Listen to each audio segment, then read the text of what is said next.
If you're dealing with a slamming door, there are several DIY solutions to quiet it down. One of them is to install soft close mechanisms. Hydraulic door closers can control the speed of a door's closing motion, preventing slamming. Pneumatic door closers are often used for screen doors.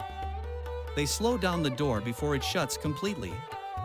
You could also use felt pads or rubber bumpers.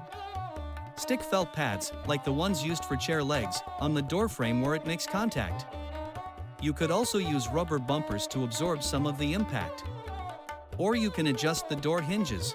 If the door is slightly misaligned, tightening or loosening the hinges can reduce the force of the slam.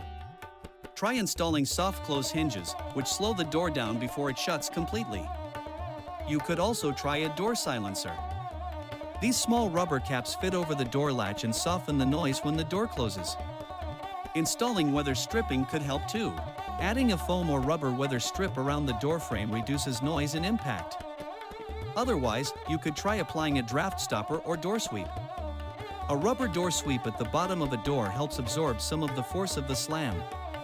A beanbag-style door stopper placed behind the door can prevent it from slamming against the wall too.